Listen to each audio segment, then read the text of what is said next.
বিশাল লড়াই হবে, লড়াই।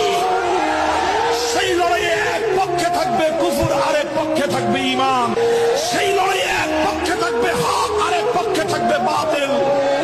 সেই বাতিলের বিপক্ষে, সেই শিরকের বিপক্ষে